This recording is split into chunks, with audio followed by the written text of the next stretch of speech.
So as we have witnessed a stellar speaker and a series of session, great insights on a day one, and inaugural ceremony by Shri Nitin Gadkari ji, Honorable Union Minister, Minister for Road Transport and Highways, Government of India, and by Shri Devendra Fadnavis ji, Deputy Chief Minister, Government of Maharashtra. So with the day two, the first track which we have, the fireside chat with Rakesh Ranjan. So I request Mr. Rakesh Ranjan.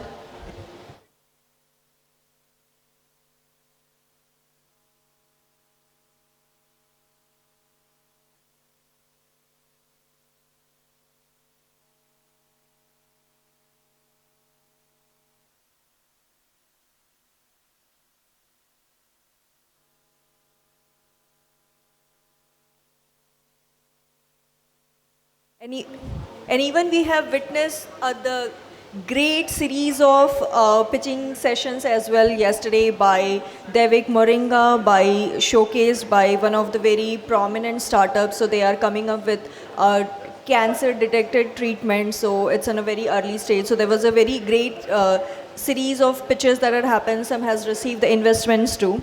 So with that, so I think we'll be starting soon the day two of Advantage Vidarbha.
I request all the participants to please settle down. We are starting a session for the day two.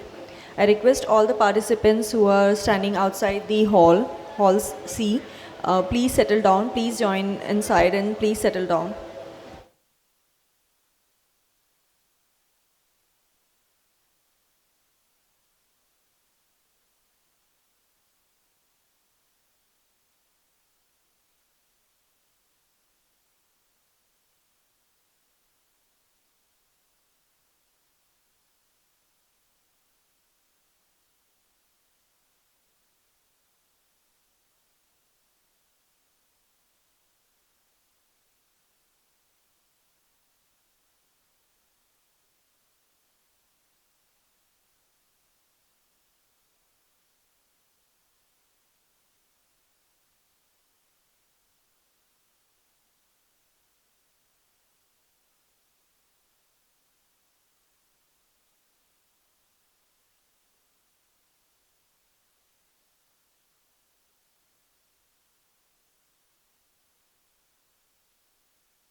Good morning, everyone. I am Nidhi Baushe from Delaplex. I welcome everyone on behalf of Advantage Vidarbha, hosted by Association for Industrial Development. The startup track Vidarbha Entrepreneurial Odyssey supported an incubation and ecosystem partner by GH Rai Soni TBI Foundation and INFED IM Nagpur. So we have witnessed the stellar speaker series of tracks, session, navigating the investment, strategic investment, what would be the future. We have even witnessed the startup showcase at IM Nagpur Incubation InFed Center. We have even seen the series of pitches. Some startups have received the investment also in yesterday's pitch session.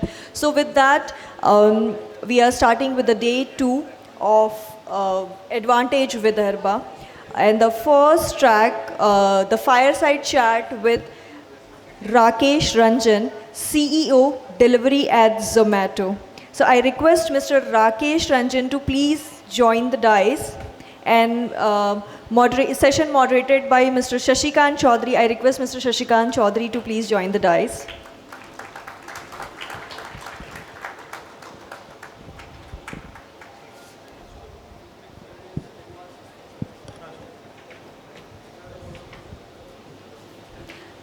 I request my team to please I request Mr. Shashikant Chaudhary to please welcome Mr. Rakesh Ranjan. And our side of token of gratitude to Mr. Rakesh Ranjan.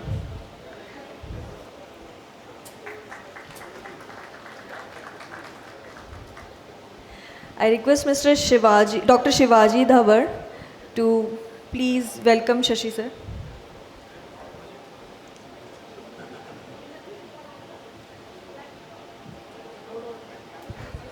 Okay.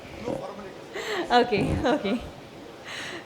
So, Mr. Rakesh Ranjan is the CEO of Delivery at Zomato. He brings the expertise to the global sales and operations of food delivery business. He was the former project leader at the Boston Consulting Group, BCG, specializing in the business turnaround, growth, portfolio strategy, and a large-scale organization and a wide transformation. He played a crucial role as a business manager in 2 portfolio firms of a Blackstone and emphasizing growth and exploring new market. Previously, he served as a principal consultant in a strategy vertical at a Prince Waterhouse Cooper, showcasing a business background in the diverse growth and exploring new opportunities.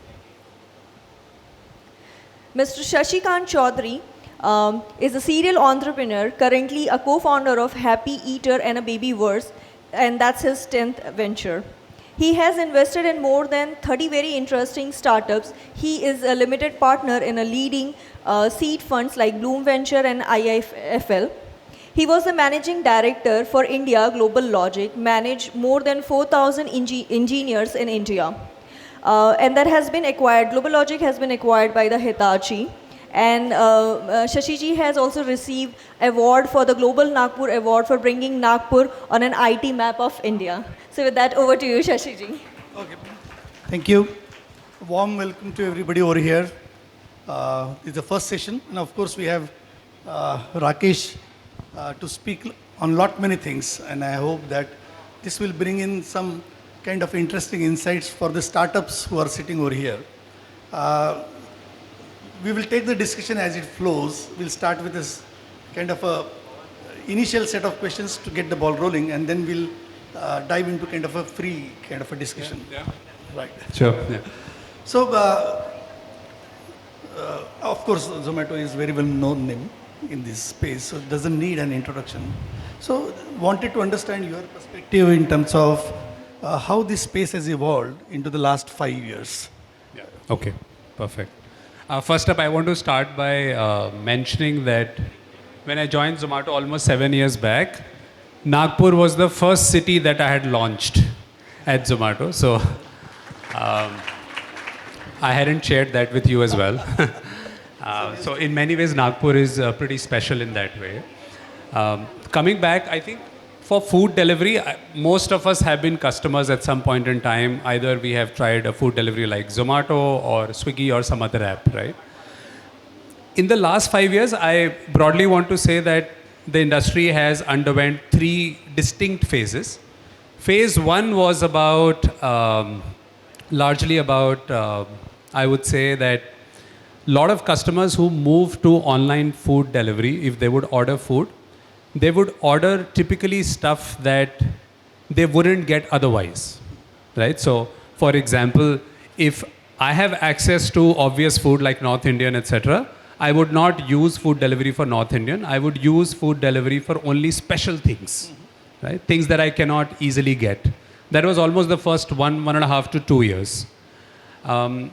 When all the food delivery players started investing quite a bit and you started getting a lot of regular customers on board, that's where people started saying that, okay, for my regular food needs, I'm happy to order food as well, right? So all the butter chickens and the paneer lavabdar started getting ordered as well, which didn't used to be the case before, right? Initially, it used to be largely, let's say, pizza, right? Or desserts. The third stage where we are in right now is where customers are expecting a lot more from food delivery.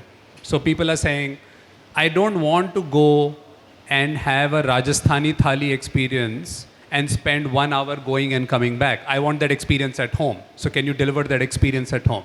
So we are now in a stage where I would say it's a lot more become about experience.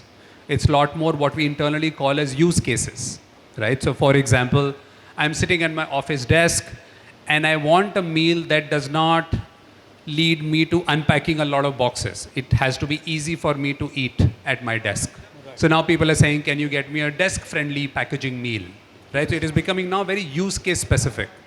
So that's the stage we are in right now, and of course it has its own challenges.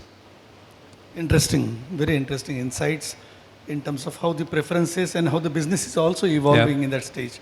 Now, in this journey, and I believe you are in Zomato for the last 7 years now? Yes, yes.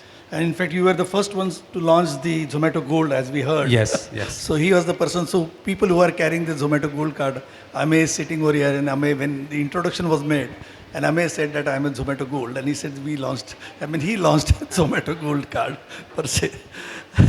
So, just in terms of like, we talked about how the business is changing, but in terms of there's the competition is also heating up, the landscape is also changing. So how do you see, the challenges for the Zomato in the current state and how you are addressing it? Let's take just the last 3 years kind of a time zone. Sure. So we are a multi-stakeholder business, right? Because Zomato does not cook food per se, right? So we have multiple stakeholders that we work with. Restaurant partners are one key stakeholder because they are the ones who prepare the food. Our delivery partners who work with us are the ones who provide last mile, so they are another key stakeholder. Third key stakeholder is, of course, customers who place orders. And fourth stakeholder we internally call as people who are working at Zomato, or we call them as Zomans, right? So anything and everything that we do, we try to keep all the four stakeholders in mind. And there are challenges across all four and opportunities, of course, right? So I think all of the challenges emanate from the fact that customers expect a lot more. So we have been very customer obsessed, right? So we don't call ourselves as customers first, we call as customer obsessed, right? So whatever opportunities or challenges come in the life of customer is how we try to shape each stakeholder around that, right? So to give you an example, let's say if a customer, taking the same example, if a customer expects that they want desk-friendly meals, now each of the stakeholder needs to evolve like that, which means internally Zomans need to think about what solutions and how do we deliver these solutions. Restaurant partners need to think about what kind of packaging they should do and how they should box a particular food. And delivery partners need to think about how well can they carry this food and how appropriately can this carry this food. One of the core things that we have used as a, I would say as a simple guidance for us to solve no matter what challenge comes, is we always try to put it on customer first. So we think, okay, what is it that the customer would really want? And then it becomes easy for us to navigate through the challenges, and the multi-stakeholder system that we have, it becomes easy to navigate that, right? So that's the base of challenges. Having said that, what are some of the challenges that exist? I think one of the biggest challenges that exist is that if you look at as a business, the larger cities will grow organically now. They won't have as fast a growth, but the smaller cities will have a lot of inorganic growth. Now, the obvious challenge is the smaller city customer does not think like the larger city customer. To give you an example, in Delhi, if I want to go to a restaurant, it will take me an hour, 30 minutes, right? So 30 minutes going, 10 minutes figuring out parking, reaching 10 minutes up the lift, the last floor, and so on. But in smaller cities, convenience is not necessarily a big issue, right? And our business has been created on the back of convenience, right? So when you start going to smaller cities, how do you continue to maintain the same value proposition where convenience is not that high a value? So that's a clear challenge, right? That's the kind of challenge that exists on the customer side. On delivery partner side, one of the biggest challenges that exist is that we have very high churn. I'm sure you would be reading like, let's say a IT company has 30% annual churn, right? Our weekly churn is 2.2%. Weekly, right? And if you compound that on week to week basis, you can imagine, right? So every couple of months, in a way, the whole delivery partner fleet churns, right? Largely because delivery partners use our platform as a stopgap arrangement for a formal job, right? So we are a gig work for them. So how do you continue to make sure that they find it interesting enough and exciting enough to work at Zomato? That's a key challenge. There's a lot of tech we use behind that. The other thing, if you look on the restaurant side, and I always say this, there's not a single Indian QSR, not a single Indian QSR which works across the country, right? Fortunately or unfortunately, it's Burger King, McDonald's, which are all international organizations. None of them are Indian, right? And we Indians love to say that India is all about food. It's such a big irony, right? So on the restaurant side, how do we create the right supporting ecosystem for restaurants to be able to scale? Because in India, restaurants have largely been family businesses. And for some reason or the other, family businesses have a certain amount of scale that they keep in mind and they don't want to go beyond that scale, right?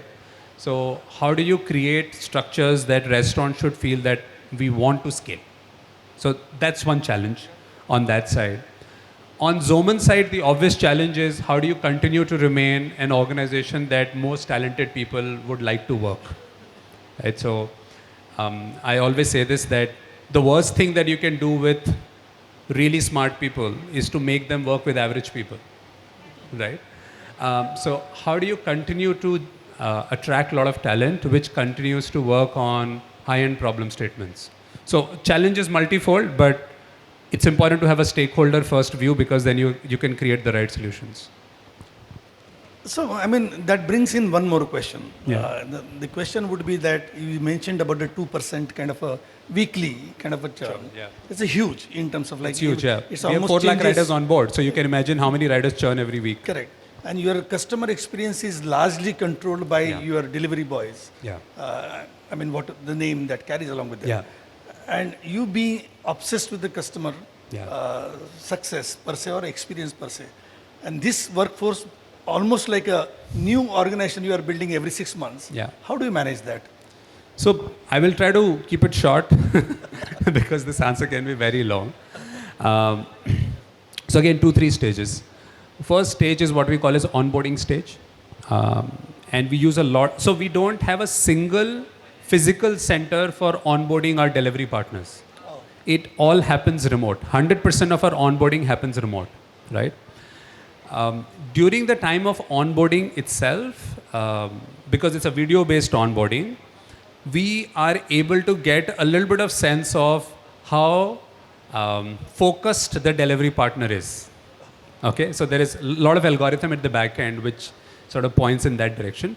Basis that we allocate different kind of trainings for them before they do their first order.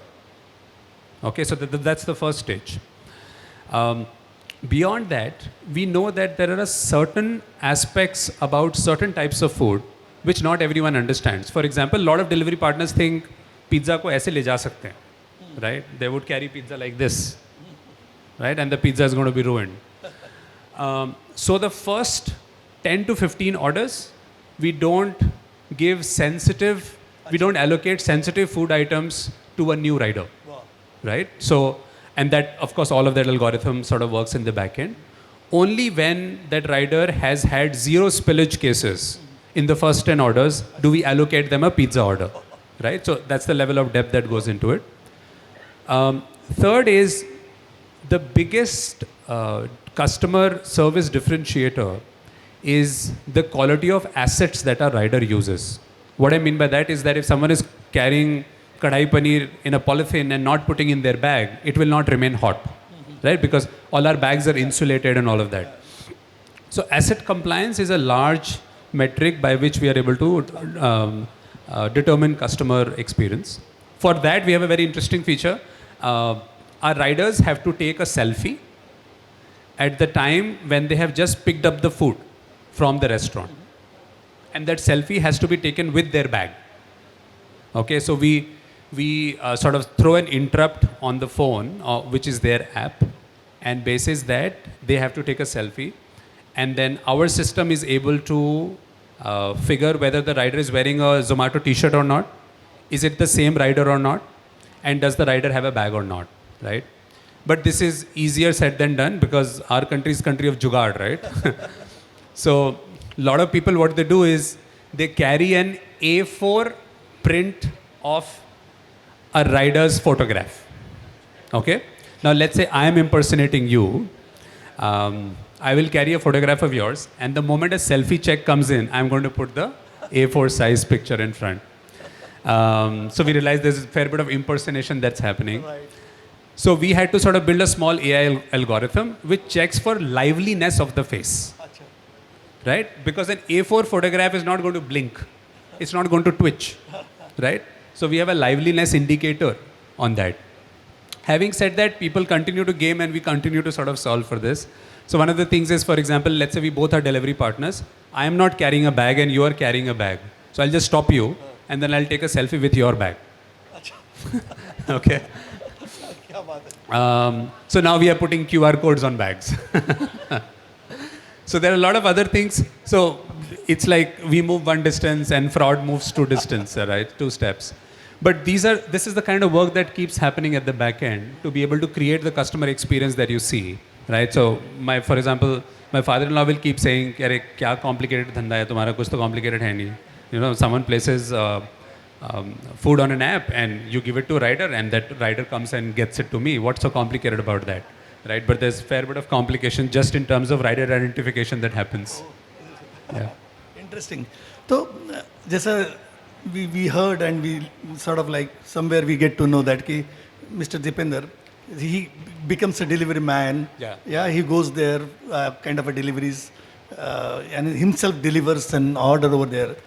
Is this happening only with him or some other people are also involved? So all Zomans, when they join in, 1 week, they have to be on the ground. Out of which 2 days, full days, has to be as a delivery partner. They have to deliver orders. They have to wear Zomato t-shirt. And for folks who are not comfortable riding a bike, we actually get them another person to ride the bike, but they have to be on the bike. So they can't deliver on car, for example, because they'll not appreciate what it takes to go into the nooks and crevices of our country, right? So everyone has to go through that. Every 3 months, we have what we call as a mandatory frontline day. Our frontline day is not limited to delivery partners only. So you can choose to be a delivery partner. You can choose to be a restaurant in-kitchen employee. You can choose to be a restaurant packaging employee, or you can choose to be a customer support executive. And you can't take the same thing again. So in 9 months to 12 months, you would have been a customer agent. You would have been in the kitchen of a restaurant. You would have done packaging at a restaurant, and you would have been a delivery partner. And this will happen every year. So while he does this twice to thrice a year, all of us end up doing it a lot more frequently across the year. So it brings one more question now. Yeah. So in terms of like, because this becoming the ordering through Zomato for restaurants per se is become a significant part of their business. Yes. Which way they were not sort of like they started out with. Yeah. Now it's an additional line which is contributing to their top line as well as bottom line, and it's a different set of all logistics. Yes. Are you seeing that kind of a trend that now people are in advance planning for this complete Yeah. separate infrastructure for the restaurants? Yeah, yeah. For the uninitiated, there are, let's say, two types of restaurants which do deliveries. One is which the restaurants that you and I go to, and they also deliver. And there are also second type of restaurants which are popularly called as cloud kitchens, right? Which means they only deliver, right? Over a period of time, the ratio has shifted a little more towards cloud kitchens, right? But the interesting part is that, let's say if I take a burger chain, which is largely on-premise, for them, 3 years back, let's say 10% of business was coming from food delivery, which has now become 40%, right? Now, if that is the world that I as a burger chain exist in, do I want to continue to have an expensive real estate infra to service the orders? The answer is no, obviously, one should not, right? Although a lot of Indian entrepreneurs have still not made that change, but some of them have started to make a change. So what is now changing is if I now want to open 50 outlets, I'm consciously thinking that I will only open 35 outlets which are physical and 20 will be delivery only kitchens because my business is also 60-40, right? So that is the change that now is happening. Even the largest of traditional restaurants, let's say Haldiram in Nagpur or Haldiram in North, are now starting to think about this strategy, where an X number of outlets will be physical outlets, but a Y number of outlets will be cloud-only outlets as well. Interesting. Yeah. So now, on the other side of the business, like yours, the competing with Swiggy's and Uber Eats and this space, apart from the local players, you are the kind of national players. Now there is this competitive landscape in that particular context, right? अभी तो आपका तो competition भी लगा है कि platform fees इसका कितना है और आपका कितना है so in terms of managing the customer experience and still making sure that you get a kind of a prominent share how are you playing out in this competitive landscape what are those challenges, and it would be interesting to know what are the strategies.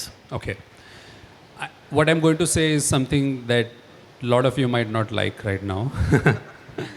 I think our biggest competition is home food. Of course, in India, when you talk about home food, there is a certain element of emotion attached to it, right? And I don't want to sort of trample that emotion in any way, because our mothers have sort of lovingly created this food for decades and decades for us. It also is the case because women participation in workforce is extraordinarily low in India, right? If you look at similar GDP per capita countries, we are among the lowest in women participation in workforce, right? So to give you some statistics, Asia Pacific minus India, women participation in workforce is 65%. That number is 27% in India. So we are 1/3. Yeah. So while of course I think attaching emotion to food is great, but we should not lose sight of the fact that this is not necessarily the profession of choice for all the women. Unfortunately, we have made it like that, right? So that's why we keep saying our biggest competition is home food, because we believe it's the most inefficient form of food making, right? I think broadly, as India progresses and more women join workforce, this will change. I launched Philippines for Zomato a couple of years back. And in Philippines, the women participation workforce is 85%. Right? Slightly higher than men. Men is at 82%. Right? So, and if you land up in Manila, and if the signboard's language changes, you will feel you are in Mumbai. It's exactly the same. Everything is exactly the same. Right? But in India, because of this, you see food delivery to be much more smaller. But there's another reason for it. It's also that in India, having food from outside is considered bad. Not because it is considered bad, but it at times is actually bad, right? Because there is a lot of asymmetry of information, right? Quality of ingredients that are used, quality of kitchen hygiene, etc. It's not up to the mark that even other similar GDP per capita countries would be at. So coming back, I think as women get more into the workforce, as restaurant supply and the quality of ingredients that restaurants use improves, the growth is going to be substantial. So that is a latent growth. Talking about competition per se, I think we love our competition. We love our competition because they keep us on our toes. Because this is not an industry that we are talking about that there is one pie and whoever gets a bigger share of the pie wins the game. The pie has to expand. How will the pie expand? When you will have better solutions in the market, right? So sometimes we get bored if Swiggy is not doing something new. Because if Swiggy keeps doing something new, we're like, acha, hame bhi kuch naya karna padega, right? So it keeps us on our toes. So in a initial stage, high growth business, I believe competition is great. Maybe 10, 20 years down the line, I would say, okay, we are now really competing. We are now competing not against each other, but competing against inefficient food, right? Having said that, it of course sounds very flowery and nice. Real sort of one-on-one competition also exists, and we continue to fight that. But our biggest tool towards that is just being highly, highly customer obsessed. So whenever we face a dilemma, we think, okay, is it going to work for the customer? If it works for the customer, it works for us.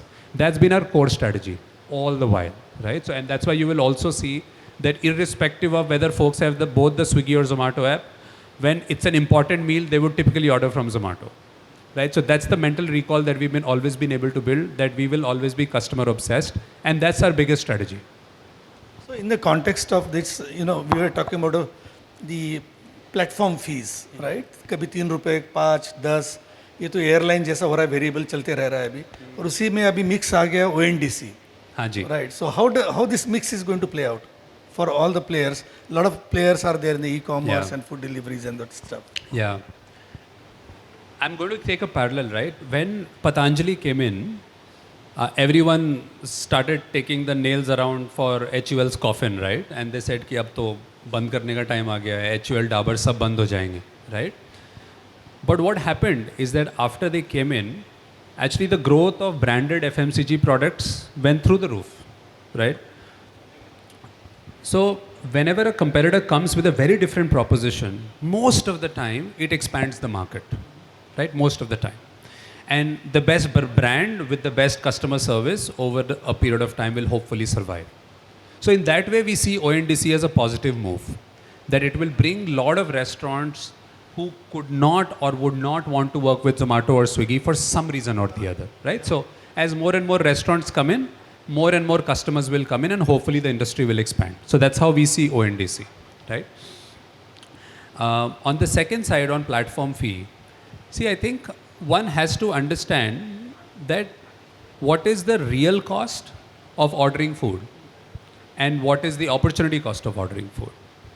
What I mean when I say that is that I would not be happy paying 30 rupees as delivery charge without realizing. So I'll give a small example, right? So I live in Gurgaon, and a lot of my neighbors would say, अरे तुम लोग 50 रुपये delivery charge करते हो, हम तो नहीं कर रहे order, हम तो अपने driver को भेज देते हैं लाने के लिए. Right? And some of you would smile and laugh about that, right? Because the driver will most probably spend 120 to 140 bucks on petrol, right? Going and coming. So many a times we don't calculate the cost in the right way, right? So I believe that for us to be able to introduce platform fee, it's important for us because it makes us viable. It gets us to a place where we can invest in a lot of things that we are talking about, because this is a direct addition to our bottom line. On the other side, I understand a part of it would irritate customers. I understand that. But overall, if you were to look at it, this is no cost as compared to the cost one would incur if one was to go out and eat by themselves. I had like only 10 minutes talk with him in the networking lounge, and I literally figured out we can sit for a day. He has so many things we talked about, some pieces of profitability versus the growth. We talked about the culture inside, what were those unique things. If we were to continue on that track, already I'm getting the signals from both sides, left and right, Okay. that these are like next, kitna minute lena chahiye hum? How much? Because we want 2 to 3 minutes. Okay.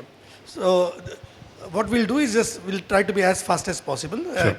I'll ask 1 or 2 questions short, and then we'll open 2 questions for the Yeah, audience. I think Two Q&A questions. is what we should do as Yeah, well. Q&A is सबसे important. But what I wanted to, just continue the thread, what the discussion we had in the networking lounge, in terms of your and theory. Yeah, yeah. So please talk on that and theory part of it. That's Okay, very okay. interesting for the audience. I have a lot of theories, don't subscribe to them, but maybe just use them and humor them at some point of time to just challenge your thinking. We were inevitably discussing growth versus profitability. Everyone tends to talk about that, right? I don't know how many of you have studied math, but if I was to draw a graph between growth versus profitability, let them be x and y axis, right? And people usually think, या तो startup life y equal to 3 line है या x equal to 3 line है. What it means is that either you become profitable and you continue to chase profitability, or it is y equal to 3 line and you continue to chase growth, right? But actually it is y equal to x line, which is right in between, right? So to give you another parallel, and I was taking this example with Sashikant, is that many a times we think that growth and profitability are relay races. Growth वाला भागेगा और profitability वाले को अपना button दे देगा, फिर profitability वाला भागेगा, फिर अपना बटन लेके भागेगा, right? But it's in many ways it is like a rally race, right? Where one of them is driving the car and the other is navigating it. So it's very, very important for us to think कि growth and profitability है और नहीं है. Because you chase one, there is no way on earth you can become profitable without growth. Impossible. And there's no way on earth you can get more growth without being profitable, because you'll not be able to finance that growth, right? In everything, one has to think about and all the time. So for example, we think either we can work at very good speed or we can have high quality of execution. We say no, it has to be speed and high quality. So at every stage, if you start applying the and mindset, there's actually a book also by this name. It's called the and mindset, literally. One would stop having these conflicts in mind. So it's very, very important, right? We became profitable because we were growing very fast, not vice versa, right? And not versus. We will continue to remain profitable if we continue to grow. If otherwise, we will not continue to remain profitable, right? So I think that's a very, very important mindset that one should start thinking. And inevitably, most of the time, whenever we face two conflicting choices, we think consciously what would be the end of it, and we try to work on that. Right, right. Just very quickly about the culture part of it. Yeah. It's a unique kind of a mechanism you follow inside your organization in terms of getting the feedback, but I would Yeah. quote it, there is a negative connotation to it. Yeah. So just 1 or 2 lines Yeah, on maybe that. just that. So we are slightly weird in terms of where we work, and at times that can be seen as I would say fairly rough and brutal as well. But if the whole organization lives that culture, it does not remain like that. What I mean by that is that we have a very unique feedback process where, number one, there is no annual or 6 monthly feedback cycles. There are no feedback cycles. If I want feedback, it's my job to get feedback. So no one rates me at the end of every 6 months and 12 months and writes a nice feedback or a bad feedback and submits it on an HR portal. None of that happens. We don't have any internal HR portals at all. None. Zero. Right? Because those few days in the organization, everyone is just doing feedback. There's no work that's happening, right? और कुछ होता नहीं है. Because feedback क्या होता है? Is that I'm sitting with you and you're giving me some nice, there is a concept called sandwich principle. I don't know if you have heard of this, right?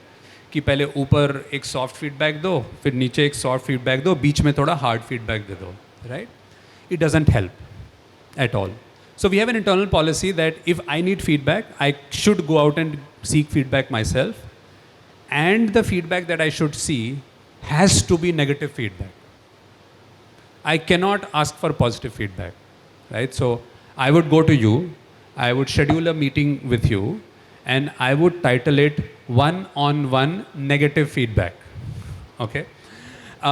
What it does is when I ask negative feedback, automatically you become more constructive about negative feedback, right? Because now I have given the responsibility of negative feedback to you. So you will not give random negative feedback that you're not doing good work. That's crap, right? Right? So you will tend to also give more constructive negative feedback, and that will actually help me. So the idea is to be, if we do this enough, then hopefully the talent density in the firm keeps going up. And as I was saying right at the start, hopefully then there's good people who don't like working with average people will actually have more and more good people to work with. Interesting. Just we are already overshoot the time, but two questions, only two questions, please. So, एक यहाँ से लेंगे, एक यहाँ से लेंगे, बस. Yes, Amit. ये ले लो.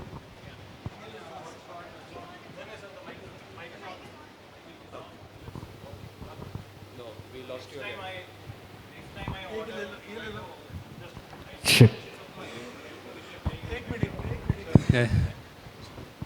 Hi Rakesh. Hi. This was a wonderful session. Next time I order on Zomato, I'll be conscious all the algos which are playing in the background.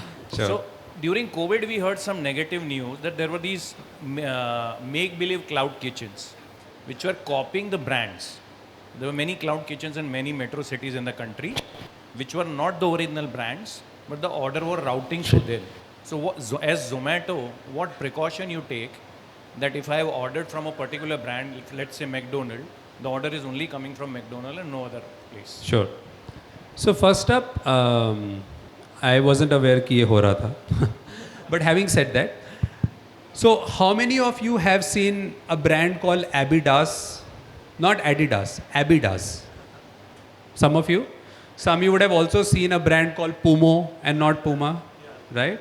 Someone of you would have seen Nike and not Nike. So such counterfeits keep happening, right? We are not law, and we cannot enforce law. Having said that, if someone copies the name McDonald's, then we can, right? Because that name is registered with us. So if someone alters the spelling of McDonald's and calls it whatever, right? It calls, for example, KFC could be KFK. There's a brand by the name KFK, right? We can't change that. So when customer orders from McDonald's, the order will always come from McDonald's. There's no way on earth it can be routed from anywhere else. It's not possible, right? Because our systems are backward integrated to them, and it actually takes a month and a half to be able to create that integration, right? So even if I decided as the CEO of the business that this order has been placed on McDonald's, but it goes to Burger King, it's not possible, right? So that doesn't happen. But of course, counterfeiting happens in a country.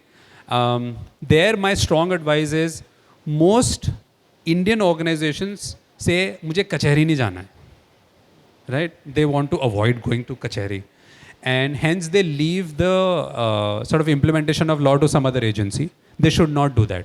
They should go ahead, file a suit if required, and most of the time, just getting a legal notice itself, makes them sort of get slightly scared and not do this and continue to do this forward as well.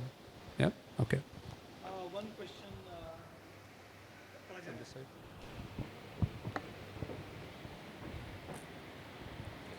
Fascinating insights, Rakesh. Few years ago, Amazon worked with some of its leading partners for working on packaging and making it green, making it sustainable, reusable. Any thoughts on how you could, and is there a collaboration between you and Swiggy to really optimize that? Because that really is a supply chain problem. Yes, it is. I think it's multifold. One is most businesses in India tend to be very, very cost conscious. And sustainable packaging solutions have still not achieved the right level of cost efficiency. Having said that, there are few things that we are trying to do, right? First is we have recently launched a sustainability packathon where as Zomato, we will be investing, we'll be actually giving grants to businesses which come out with very high quality but relatively low cost sustainable packaging, right? So that's one small step in the direction. Second is on the app as well. We have now introduced a feature that if as a restaurant you are using sustainable packaging, we tell the customers that this restaurant uses sustainable packaging. So that hopefully also spurs the demand and the need for sustainable packaging.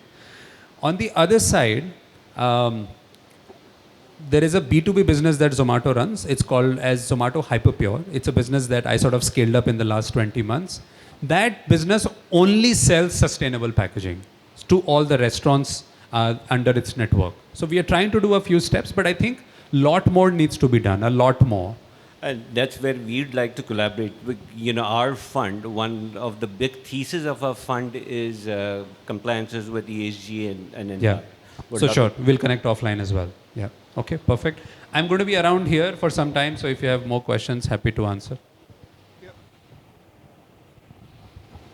Thank you so much, Rakesh and Shashiji, and thanks for the wonderful insights. I request Prerna Munot to please present the goodies to our keynote speaker. And I request, so Devik Moringa is a startup supported by IIM Nagpur. I request Dr. Shivaji to please join the dais for a group photo. Prerna, can you please stay back? Yeah, for the group picture.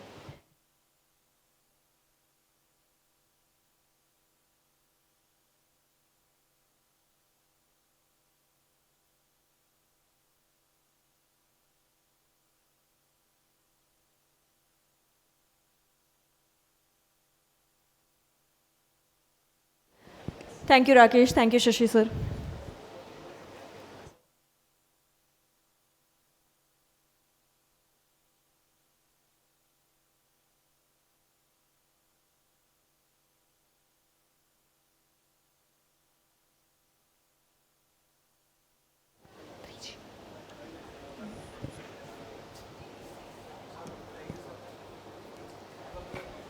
So moving to first panel discussion for the day, a guide to effective bootstrapping and cost management.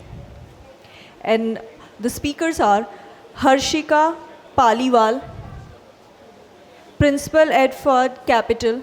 I request Harshika to please join the dais.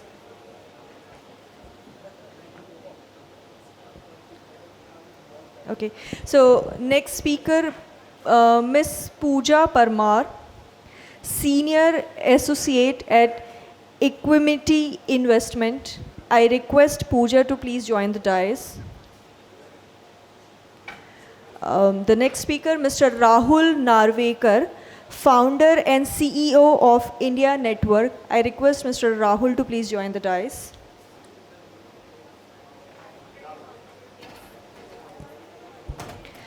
Mr. Pankaj Bansal, co-founder at Carrot Capital. I request Mr. Pankaj to join the dais.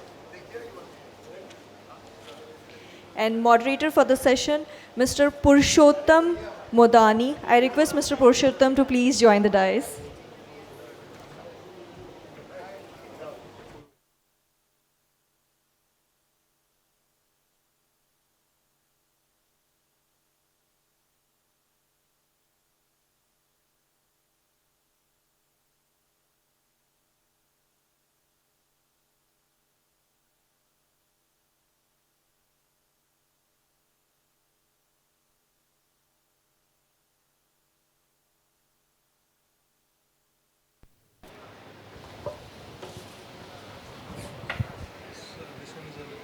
Frequency, we'll have to hold it.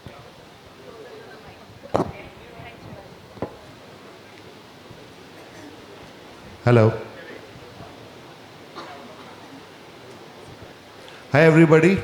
Thank you Shashi and the team here for this wonderful event and giving us the opportunity to interact with this wonderful crowd. So next 30-40 minutes will be talking about bootstrapping and effective cost management. That's the flavor of the season because everyone is talking about funding winter and how do these startups survive, sustain and stuff. So I'll start with quick introduction of myself and the team here. Myself, Puru Modani. I have been angel investor for a decade and a half now, one of the early angels in India.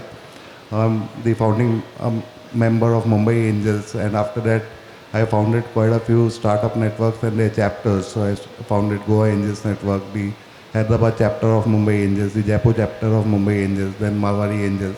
All this is pro bono, otherwise we are a diversified business group with interests across sectors. So that's a quick about myself. I have a fairly decent asset allocation in my portfolio towards startups. So that's what keeps me actively engaged.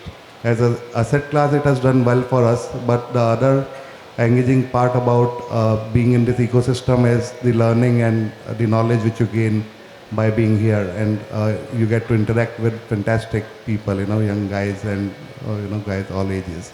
So I'll just pass it on to the team here for a quick introduction. I am Rahul Narvekar. I am popularly known as the Seema auntie of the startup ecosystem because my superpower is that I can talk to a 72-year-old old economy Lalaji in Ludhiana and convince him why he should invest in a 17-year-old kid from Vidarbha and vice versa. Namaste friends. This is the first time I'm speaking in a Mahotsav. I've addressed conferences, but I heard Mahotsav, so delighted to be here. Thanks to Shashi, Ashish and my partner project for getting me here. I wear 3 hats. One is I run this fund called Carrot Capital, which is investing in supply chain and people chain, Carrot Capital. Second, I ran this company called People Strong Technologies, which is a SaaS solutions for HR. I'm the founder. And third is I sit at Prime Minister's office for a day where I'm on the board of Karmayogi Bharat, which is capacity reforms for bureaucracy. So those are the 3 things I'm involved and looking forward to our conversations. Hi everyone, this is Pooja from Equanimity. We are an early stage venture capital fund investing from seed to Series A. We invest across sectors in technology enabled companies based in Mumbai, but keep traveling, wherever entrepreneurs are to meet them and understand their idea. So yeah, look forward to the session. Hi everyone. This is my hometown. It feels lovely to be here. So I was born and brought up in Nagpur. Till 2018 I was here. Post that I now work with a fund, which is an angel fund. We invest in early stage startups across the sectors. And I also work with an SME fund where we kind of help industries or startup get listed. They work around their pre-IPO deals and DRHP and IPO as well. So that's a bit about me, and yeah, happy to kind of have the conversation.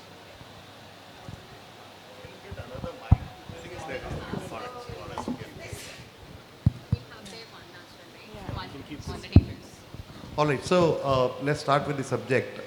Bootstrapping, essentially, bootstrapping is about building a business, whether a new age or a conventional business, with your own funds, with the revenues which you generate through the business, and with probably some borrowings from family or friends as equity or debt. So that's the classical definition of bootstrapping.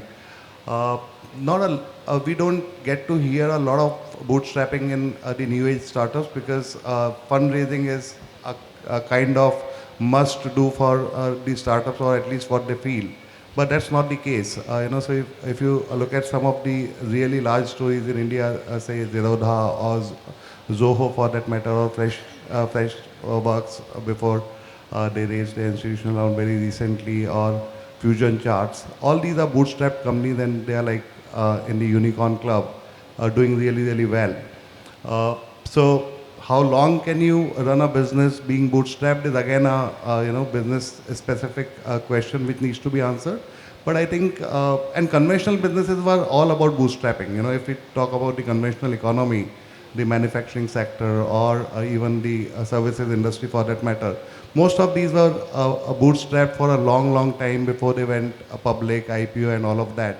So I think that trend is now shifting to the new age economy businesses as well. And everyone is talking about the funding winter, how the funds are being, invested or deployed only in the positive unit economics or the, positive bottom line businesses. So bootstrapping has become a necessity for a lot of businesses, even for the guys who have raised money earlier. They are now moving back to bootstrapping because they don't have an option to raise any more money further. So so it's again, the differentiation between the growth and the bottom line, right? So do you create a business with a healthy bottom line, or do you chase the growth? And can you do can you do both by being bootstrapped as well? So a quick question to my fellow panelists here. Growth versus unit economics. What do you guys think has to be the objective, and till how long does one need to sustain with bootstrapping and compromising on growth, if the unit economics is working for them? सो पुरु मैं अपनी story बताता हूँ, ठीक है. 2009 में accidentally मैंने company में we became को फाउंडर्स कॉल्ड fashionnu.com. तो मॉडल ये था कि हम जाते थे लग्जरी ब्रांड्स के पास, बोलते थे आपका जो भी डेड स्टॉक है, पुराना सीजन का स्टॉक है, वो हमको ला के दे दो, हम इंटरनेट पे बेचेंगे. 2009-10 में e commerce was not very prevalent, तो 4 महीने लग गए to convince the first brand कि भाई साहब आपका डेड स्टॉक दे दो, कंसाइनमेंट पे लूँगा, बाय आउट नहीं करूँगा, वेबसाइट पे फोटो लगाऊंगा, कस्टमर जब खरीदेगा आपके वेयरहाउस से पिक करके डिलीवर करूंगा, 30 दिन के बाद आपको पैसे दूंगा इनकेस रिटर्न आता है. तो पहले तो सबको इतना झंझट, 1-2 पीस तो बिकेगा, ठीक है, समझ नहीं आया. चलो, we launch on 15th of January 2010 with 5,000, so closed site, members only. DKNY handbag 75% off. We sold out in 4 hours. Sales of January, if I remember correctly, 7.5 lakhs, 15 days. February 27 lakhs. March 65 lakhs, अप्रैल 1.2 करोड़. तो जो जे कव बोलते हैं इस भाषा में वो आ गया. Sequoia Capital came and gave us $8 million. Then we got 40 million. Then we got 128 million. Then we got everybody's attention. So Mukesh pivoted from doing gifting to fashion. सबको ही आ गया. अब वो लोग जाने लग गए ब्रांड्स के पास. अच्छा, फैशन न्यू क्या बोलता है, कंसाइनमेंट छोड़ो, ये चेक पकड़ो, I am buying out your entire inventory. We came under pressure from our investors saying, boss तुम क्यों नहीं, तुम्हारे पास बैंक में पैसे पड़े, उठा लो. So first rule of that model, we broke. 1. 2 is investors are saying, boss, I want growth. Because मेरे को तो, मैंने अगर 40 million डाला at an X valuation, मेरे को उसके ऊपर जाना है. So screw profitability, do losses, chase growth. अब as a entrepreneur, एक तो आप you excel in one thing. आपने कुछ एक problem फोड़ दिया है, ठीक है, like Saurabh is cracked agri-tech. तो अब सौरभ बोलते हैं हाँ ठीक है ये चीज़ है. अब suddenly you are surrounded by people who you think are smarter than you because they are the Sequoias of the world, they are the Lightspeeds of the world. They are telling you their version of what's happening in the world. आप बोलते हैं हाँ यार ये Sequoia है, ये सही बोल रहा है. तो अगर ग्रोथ नहीं, ग्रोथ के लिए प्रॉफिट सैक्रिफाइस करना, मैं कर रहा हूँ. अब सडनली कुछ पंगा हो गया वर्ल्ड में, बाइजूस ने आत्महत्या कर ली. अब सडनली सेम इन्वेस्टर आके बोलते हैं अबे पागल, नहीं नहीं नहीं, पार्ट टू प्रॉफिटेबिलिटी. अब मैं 120 की स्पीड में, आप मेरे को बोल रहे हो भाई टर्न मार, मैंने कभी उस स्पीड पे गाड़ी चलाई नहीं है. तो आज की date, and I have luckily I am 51, I have seen all this curves, right, कि सडनली, पहले वर्ल्ड इतना कनेक्टेड नहीं था तो टाइम लगता था वो स्पीड में. अभी क्या होता है, मेरी कोई गलती नहीं है, मैं सब सही कर रहा हूँ, बट मेरे सेक्टर में किसी बड़े हाथी ने कुछ पंगा किया है, पूरा डायनामिक्स चेंज हो गया है. तो एक तो बहुत सारे स्टार्टअप फाउंडर्स अभी स्ट्रगल कर रहे हैं कि फ्रॉम सेइंग भैया इंडिया इज द स्टोरी, ये है ग्रोथ एट ऑल कॉस्ट, तुम सडनली बोल रहे हो प्रॉफिटेबल कर, बॉस मैं तो अगले 18 महीने नहीं कर सकता. और दूसरा, मैंने सोचा हाँ यार मैंने 2 राउंड रेस कर लिए, ये तो चलता रहेगा. अब सडनली फंडिंग नहीं मिल रही तो मेरे पास पैसे नहीं बचे, ठीक है. So challenge is as an entrepreneur for most of this people, and ठीक है I am elder, but all this young kids they are good at something. Okay, ये ग्रोथ चेस करो, ये करो, these are phases. Because what most people don't understand, as an investor it's also his business और her business. हम अपने एलपीज पे dependent है. अब एलपी ने सडनली बोला नहीं नहीं एडटेक तो बहुत सेक्टर ही खत्म है, करना मत, बट मैं अच्छा कर रहा हूँ, नहीं, that doesn't matter. So all of this are trends. It is a very subjective thing. It depends on who you are, what space you are in, and also if you have good mentors, they'll tell you whatever, even when you're doing good, make sure they have enough runway कि जब पंगा होगा तो at least survive कर जाओगे. I have seen last 1.5 साल में इतने startups who have gone dead because सब सही था but they didn't have cash in the bank and next funding नहीं आया. The best example in India is Taxi for Sure. So when Aprema and his co-founder, they got on a flight from Bangalore to California, they had not raised a significant round, जबकि ओला ने race किया था. ये सोच के कि मैं अपनी बैलेंस शीट अच्छी बनाऊंगा, वैल्यूएशन मस्त मिलेगा. जब वो फ्लाइट पे चढ़ा तो उसके पास 40 लोगों के ये थे कि भैया जल्दी आ, तेरे को पैसे देने हैं. जब तक वो लैंड हुआ 20 घंटे बाद पूरा मौसम चेंज हो गया because there was a rape case in a Uber taxi in Delhi. Suddenly government regulation came, उसकी कोई गलती नहीं है but suddenly nobody wants to meet you and taxi for story की from being a potential unicorn story over. So the lesson here is very simple, these are all waves. As an entrepreneur आपको एक ही चीज करना है कि कितना भी अच्छा टाइम चल रहा है या कितना भी खराब टाइम चल रहा है, पेट्रोल इतना रखो कि भैया मेरी गाड़ी चलती रहे. आई think that's my learning. You know, we have bouncers. If you go out, they will bring you back. So don't go out. No, we were just, when I was listening to him and the question Puru, you asked, I think I look at it from an entrepreneur perspective. Every entrepreneur in early stage is trying to do 3 things: get investors, clients, and employees. Right? That's the sauce we are trying to build, a magic sauce that if we get ICE together, we'll win the game. That's all of us have to do. I'm not the best example of bootstrapping because I ended up raising in People Strong about $70 million way back in 2017 from multiples. However, if I just go back and look at the fundamental principle, I feel that you cannot build a factory on cash flows. So I just want to place it on record. There are examples, there are far and few. If you want to build a factory, you can't build it on cash flows. If you have decided that I'll build a factory on cash flows, then you better be smart. I was discussing with some people yesterday. For instance, then learn to charge advance from your customers, which is very hard in any model in India, right? So I was discussing when we were running out of cash, I remember in 2009-10, we got a meeting with Mukesh Ambani. And in that meeting, we had to crack the business, but it was not profitability, it was not growth, it was cash. So I think I'm not a great fan of these profitability and growth numbers. If you have cash in bank, you're the king. So at that time, we got a project which helped us getting the cash in advance that changed our trajectory. Today, it's normal to get a 5 crore cash in a SaaS deal, which is a 2-year deal, right, in advance. So my only suggestion or a mantra will be that if you've decided that you will not scale by taking capital and debt options exist, you can of course look at it, but probably then convert your business model and learn how can I take advances. The moment you take advance and your DSO becomes negative, in the sense, on day one I have cash, lot of problems will get solved. Otherwise, I will continue to say, we heard in the previous session, that we cannot compromise growth. Without growth, what is there to learn a company? Neither your investors, employees, or customers, none of them will be excited if you are just bootstrapping all your life with a similar size. So, according to me, it's a misnomer. I think we have to learn the balance and walk in the middle path, is my take. Yeah, so I think the growth versus profitability debate, Rakesh put it across very well, and then the X and Y axis, you'll be able to see there's a single line where you meet both.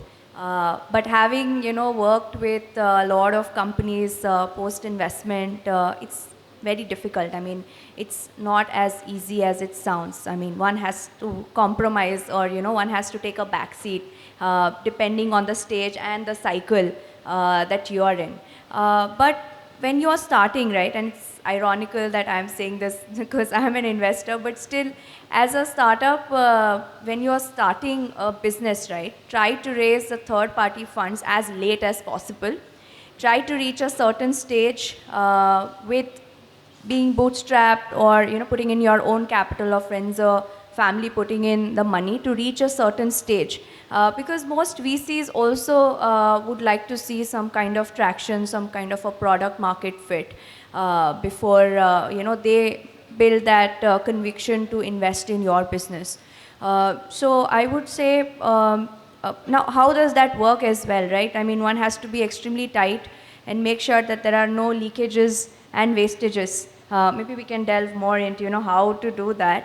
But I think your systems and processes will help you, tap all those leakages that are happening in the system, and you have to have a very military approach in looking at the expenses that are happening, the major expenses that are happening in your company, and make sure that you're continuously optimizing, finding new vendors, and not just because you do not have funding as yet. Even after you get the funding, I think that approach should become a part of your DNA as an entrepreneur, to make sure that you have a good enough runway, whatever the cycle is. So yeah. So I guess all the major points were almost covered. So I'll just kind of give an example of one of our portfolio. Like we were evaluating, and so Daryaganj, anyone have heard about it? The butter chicken and the dal makhnis of Delhi. Yeah. So we were kind of helping them out. They were already profitable. Store level pay, they were profitable. They were doing around 5 crore monthly, and they had around 8 stores, 2 dark kitchens. They never raised money, never ever. They were once on Shark Tank, but that was because on the branding side. That really helps. Like I know as a founder, it really helps when you get a branding seat, right? But the thing here was that their major cost was around rent. They had premium tier 1 wali rent properties like Cyber Hub, DLF Ambience, like all of those sorts. Ekdam 6-10 saal ki lease hai. So imagine the rent they had to pay. So they had an option that they could take working capital, yeah, asset financing, and they don't really actually have to kind of spend money around it कि आपको अभी से equity लेना है. Equity का cost of capital is way more higher than a like normal debt, any structure. Like you'll just kind of as a founder would kind of get to know थोड़े late stage पे, but equity cost of capital is way higher than any kind of debt. So if you think some of your fixed capital could be worked around working capital or balance sheet or kind of asset financing kind of a structures, just kind of structure that around. So that would be my additional point. All the points were covered. I think fantastic diverse views here. एक चीज़ जो मेरे को लगता है कि हम miss करें इसमें is the DNA of the founding team. So is the founding team willing to answer to the investors? I think that's a very critical aspect of this entire story, because some founders are very temperamental in nature, and once you have investors in your board, then everything that you do would be tracked essentially. So are you willing to take that path of answering to people on the way to run your business? You think you are doing it the best way because you are the founder, but sometimes that's not the best, and sometimes the companies outgrow the founder. So it's good to have a good board if the founder can take the company only to a certain level. But are the founders willing to take that call for themselves and the company? I think that's another larger question which needs to be answered whenever you are deciding on bootstrapping versus raising external round and all of that. The other is the sector-specific stories, right? So certain sectors would always, converge into a monopoly or a duopoly kind of a play. For example, there's a cab on demand or the food delivery business. So you have like 2-3 clear-cut winners in each of these businesses. So can you bootstrap a business to that level? Is that a real possibility, or do you really want to achieve that level in the first place? Because large stories to me cannot be built without external funding. If you are looking at creating a story which is industry leading kind of a story, that cannot be done without external funding. So I think the stage is also something which basically would define whether you would remain bootstrapped or you would go for external funding. So any additional views that you guys would like to add here? Yeah. So there's a saying that if you take capital too early, you take away the birthright. If you delay it, you take away the destiny. Right? The balance is what we have to maintain. So the larger question is, what's your purpose? If your purpose is, I want to bring more money for my family and nice, nothing wrong. You can bootstrap longer. But if your purpose is, for instance, when I met Deepak Parekh, HDFC founder, he was our investor. I used to ask him, very normal car, right? He used to run in a sedan, very normal, humble office, right? So I used to ask him, sir, आप ऐसा क्यों करते हो? और वो हमेशा बोलते थे मेरा जो कस्टमर है वो टू व्हीलर चलाता है या मारुति 800 उस टाइम में. ही सेड मेरा कस्टमर वही है, मेरे को सारे हिंदुस्तान को घर दिलाना है. You know, housing. Just think that purpose. It's of course the most profitable housing company of the country, right? But the point is, what's your purpose? If your purpose is not clear, like when Project and I are building this fund, we are saying, of course, we'll make money for our LPs, but we are saying if we cannot create 10 million jobs or help the India's trillion, it will not work. So if your purpose is clear, then probably at some point of time, it will nudge you to take funding. You can delay it, but you cannot say that I will never raise funding unless so I think if you define purpose, then it's fine. Otherwise, it's just a dream. Yeah. Also, there are some of the other advantages. One is, of course, when you're raising external capital, one is the access to funds. But because the investor has seen the story of so many other portfolio companies, they'll tell you what mistakes a company has made that you shouldn't make. I think those inputs, because as a founder, sometimes you are just so focused on the problem, and you're so like on the ground. Sometimes it just you miss out on certain things that this is also an opportunity. This is also a low-hanging fruit that I could get access to. As an investor, we give them access to some new markets, through some of our global LPs or some of our venture partners, who have that expertise in the space. So as a B2B company, even as something as simple as cracking a big corporate, right? If it's going through a right person, right, you can crack it faster. So I think you need to also look at some of the softer aspects. Apart from funding, what can a particular venture capital bring on the table? Because after investment, you are all on the same side. So there is a vested interest. And most importantly, after you've already raised capital from an early stage investor, considering that your business is doing good, they will help you even raise the next round. We at Equanimity are very hands-on, so we do get involved in the business, not in the operations, but be it the senior level hiring, be it, expansion geographically, or, getting a foot in the door, making introductions, and most importantly, the next funding round, be it, because it's a small ecosystem, be it through direct connects or be it through hiring good investment bankers who are very relevant to your industry. So we do get involved with the companies post-investment. So I think these aspects also need to be considered when you are raising the next round. So I'm personally privileged. I'm born brought up in Bombay. I live in Delhi. ठीक है. अपन जब विदर्भ में जाएंगे या सूरत में जाएंगे या एकदम टियर 3 में जाएंगे ना, वो बच्चा बोलता है सर मेरे को तो ये समझ आ रहा है, मेरे को स्टार्टअप करना है, मेरे को फंडिंग चाहिए. जो पहला चेक काट देगा वो मेरा इन्वेस्टर है. बिकॉज मेरे पास वो लग्जरी नहीं है टू फिगर आउट कि ये अच्छा इन्वेस्टर है, ये खराब है. इन्वेस्टर है, पैसा दे रहा है, ठीक है. आधे लोगों को क्या 90% लोगों को तो टर्म शीट भी समझ नहीं आती है कि टैग अलॉन्ग डायरेक्ट. वो अपने चार्टर्ड अकाउंटेंट के पास जाते हैं, अंकल ये क्या है, ठीक है. Because see, the challenge is, with all due respect, it's like a caste system. Most of these kids will say, जब तक मेरे को फंडिंग नहीं मिलती साला मेरी फैमिली भी नहीं मानती मैं कुछ अच्छा कर रहा हूँ. So I have Saurabh sitting here. इसने ग्रो इट करके फार्मिंग का किया है. The day he came on Shark Tank and raise money from Piyush and Namita, life change हो गई ना भाई. घर वाले भी, सासू माँ भी इज्जत ज़्यादा देने लगी ना. तो पंगा is this, and I have been through that curve. ठीक है. यहाँ बैठ के हम बोल सकते हैं कि हाँ यार इससे फंडिंग ले लो, स्मार्ट. जो ग्राउंड पे चेस कर रहा है वो तो बोल रहा है यार जो दे देगा वो मेरा इन्वेस्टर है. ठीक है. Problem starts after 0 to 1, 1 to 2 में, कि अगर मेरे पास 4 इन्वेस्टर है, अब मैं किसकी सुनूं? स्मार्ट सब लग रहे हैं. टिल द टाइम स्टोरी अच्छी चल रही है, लोग बोल रहे हैं सब बढ़िया है भाई. जिस दिन खराब होगा, इन्वेस्टर जो हमारे साथ हुआ था, इन्वेस्टर बोलता है बॉस मैं तो सिर्फ एडवाइस दे रहा था, मैं तो इन्वेस्टर हूँ, तू तो एंटरप्रेन्योर है, अगर मैं कर सकता तो मैं खुद कर लेता. सो हमने जब फैशन इन यू किया था, अवर इन्वेस्टर वो sequoia, lights, NVP, Nokia, Intel. ठीक है. सम ऑफ द स्मार्टेस्ट पीपल. 2010 में तो हम मतलब लगता था ये इनसे स्मार्ट कोई है नहीं. हम कपड़े बेचते थे.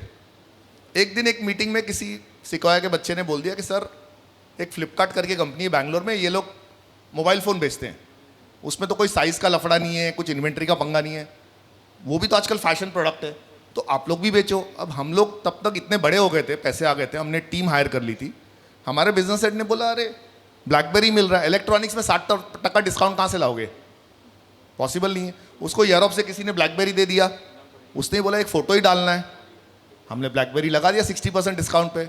मुझे आज भी याद है 2010 में एक दिन में 68 लाख रुपीस की सेल, कंपनी का रिकॉर्ड।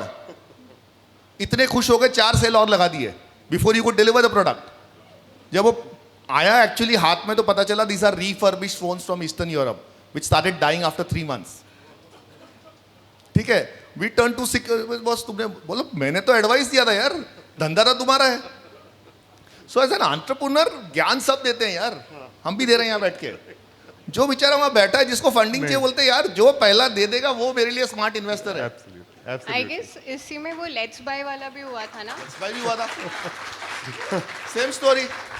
सो लेट्स बाय करके अपने ही दोस्तों की कंपनी थी, इलेक्ट्रॉनिक्स बेच रहे थे। टाइगर उस टाइम पे बाप था इकोसिस्टम का, लीफ एक्सेल, उन्होंने फंडिंग डाली और उनको बोला प्रॉफिटेबिलिटी भूल जाओ, ये फ्लिपकार्ट भी बहुत इलेक्ट्रॉनिक्स बेच रहा है, जलाओ पैसे। $20 बिलियन दिया। इन्होंने बोला यार टाइगर बोल रहा है लीफ एक्सेल, इन्होंने जलाना शुरू किया। उधर मौसम बदल गया, यूएस में बोलता है बॉस सॉरी तुमसे नहीं हो पाएगा, अभी मैं तुमको 1 करोड़ रुपए में बेच रहा हूँ फ्लिपकार्ट को। वो फाउंडर आज तक सोचता है मेरे साथ क्या हुआ, शायद टाइम खराब चल रहा था, कोई सही बाबा से एडवाइस लेता है, उसकी कोई गलती नहीं थी, तुमने ही बोला था। तो यहां से इट्स अ डिफरेंट पिक्चर, वहां से it's a very different picture boss. Correct. Boot strapping मेरे ख्याल से इसीलिए भी इम्पॉर्टेंट है कि आप रेजिलियंस बिल्ड करते हो, जो आपके पूरी जर्नी में काम आती है, क्योंकि ऐसा नहीं होगा कि हमेशा you will be flush with funds, you know, external fund specially. So I think अगर आप initial DNA of the company is around boot strapping, आप रेजिलियंस जो बिल्ड करते हो वो आपको बहुत लॉन्ग रन पे लेके जाती है। I think that's very important aspect. But I am not advocating external investments, लेकिन एक जो इम्पॉर्टेंट एस्पेक्ट है beyond the level of bootstrapping is this world is all about value creation and wealth creation as well. अगर आप boot strap company हो तो आप ESOP pool कभी नहीं बनाओगे। आप एक्सटर्नली फंडेड कंपनी हो तो आप ईसॉप पूल बनाओगे। और आपने देखा होगा फ्लिपकार्ट माफिया है या जो भी बड़े स्टार्टअप्स हैं उनका माफिया है, वो क्यों इतना कर पा रहे हैं? क्योंकि they had those ESOP pools and all of that. तो आई थिंक वो किसी ना किसी स्टेज पे जाके you have to think beyond yourself also, even if you are bootstrap company, that how do I create value for people who have been associated with us in the long run, and that can most likely happen only if you are you know externally funded company. क्योंकि जब investors आते हैं तो वो तो कहते हैं कि सबसे पहले ईसॉप पूल बनाओ, अगर फाउंडर कहीं भाग गया तो लीडरशिप टीम को तो मेंटेन करना है। तो I think that's another you know angle to the story. Effective cost management पे हम क्विकली टच अपॉन करेंगे because I think we are running out of time. Cost management पे आप लोगों के views, quick views on you know where do you manage the cost on the demand side, on the supply side, on the operation side, what works the best way for new age economy companies? Let's keep it focused to that. So I think there is no single mantra for it, but I think the new age companies or the new age operating is your cost is defined by your people structure, right? It's a large cost if you look at it, unless you're looking at a non-people centric company. And your cost structures, if they are equivalent to the cost the people structure you have, I suggest a delayered organization or a squad structure. The companies which are doing very well have a squad structure, not the hierarchical structure. There is no 8-level hierarchy. You work basis the process requirement or the customer requirement. Be it a CEO or a vice president or a senior executive, they'll be a part of a team if they are relevant in that. So it's a squad-based structure which is winning over the traditional hierarchical structures. That is helping companies in 2 ways. One is to be more responsive and closer to customer. And number 2, the cash that you are spending, your cost structures come down. And number 3, you have the capacity to share wealth with employees if you have the intention to do so. Right? So that's my take on this part.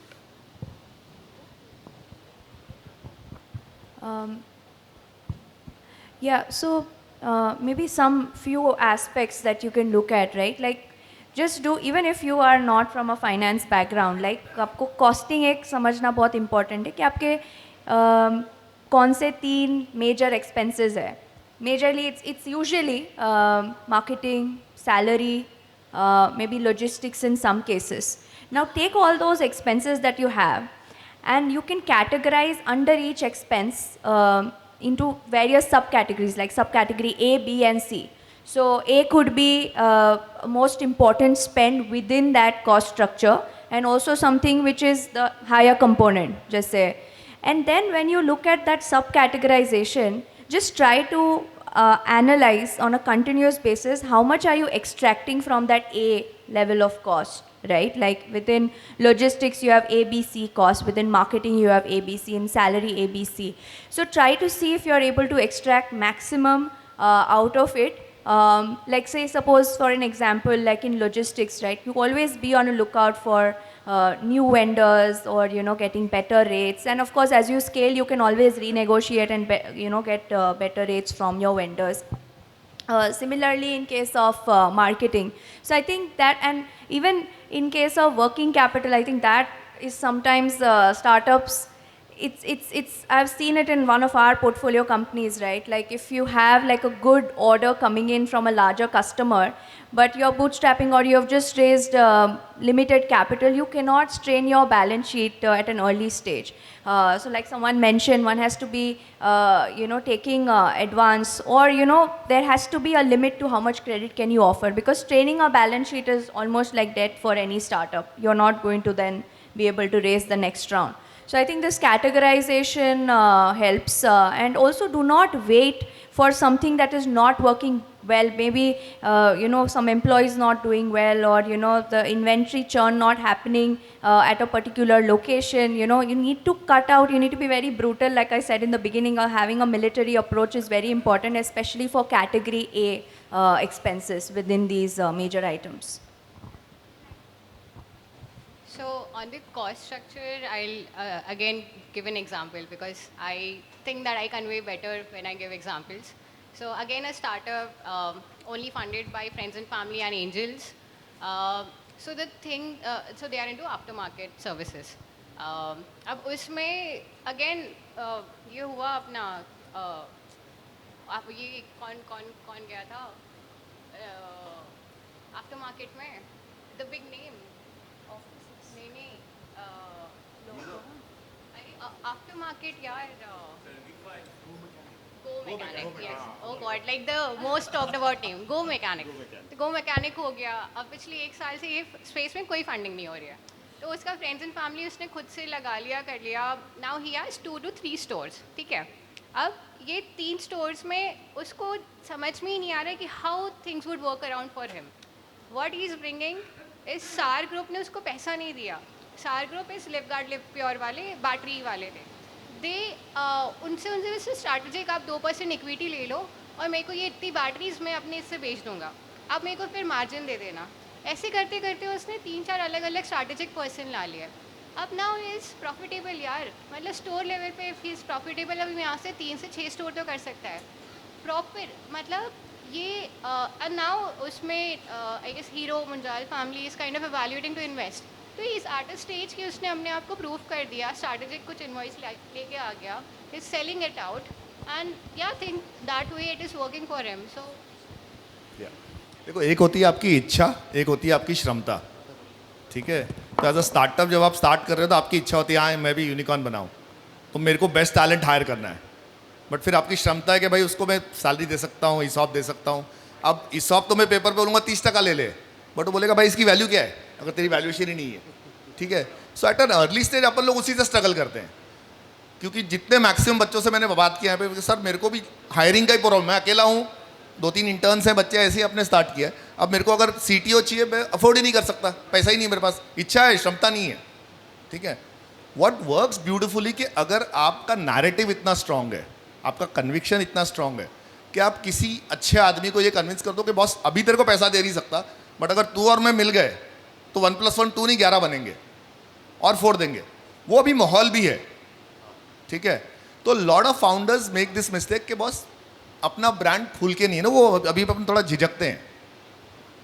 अगर आप अपना brand बन के ऐसे forums पे जाके अपनी कहानी पिच करते हो, you might find talent there. दूसरा जो लाइफ में मैंने देखा है, जो ओनर को दिखता है ना वो साला एम्प्लॉय को कभी नहीं दिखता. ठीक है, तो अगर आपने अपनी टीम में ओनरशिप माइंडसेट दे दिया तो जिस दिन वो ऑफिस हो, मॉल हो, दुकान हो, वो घुसेगा ना, उसको सब पंगे दिखेंगे. ये सौरभ के साथ जहाँ जाता हूँ उसको वही दिखता है, ये ठीक नहीं है. वो ओनरशिप माइंडसेट वाले लोगों को अगर इनिशियल टीम में ले आओगे तो आधे पंगे तो उधर ही सॉल्व हो जाएंगे. No, a fantastic perspective. इच्छा, क्षमता और एक इंद्री, मेरे को लगता है सारे स्टार्टअप फाउंडर्स की छठी इंद्री यही बोलती है कि हम सब यूनिकॉर्न बनेंगे.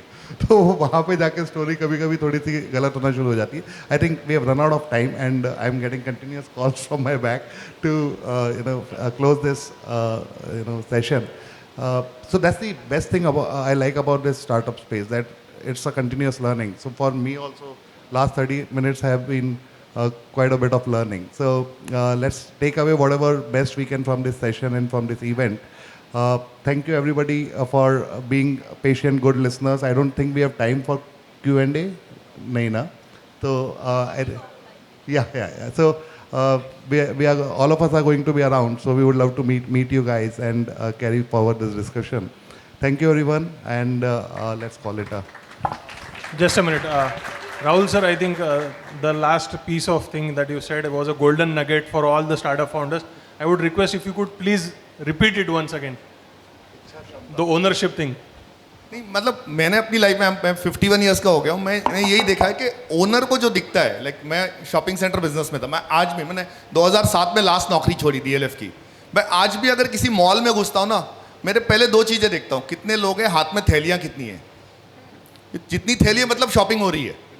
तो मैं किसी भी शहर में जाता हूँ, मैं पहले एक मॉल में घुस के देखता हूँ कि यहाँ पे लोग थैली है या सिर्फ मैकडोनल्ड्स की सॉफ्टी खा के जा रहे हैं, ठीक है. बट मेरे को पहले इतना, अरे यार इसका टॉयलेट में स्मेल आ रहा है, ठीक है. Like if I go to any office startup का, मैं सबसे पहले जाकर उसका बाथरूम यूज़ करता हूँ, क्योंकि बाहर तो लोग चमकाते हैं, जिसका बाथरूम अच्छा है उसका DNA मेरे को ठीक लगता है, ठीक है.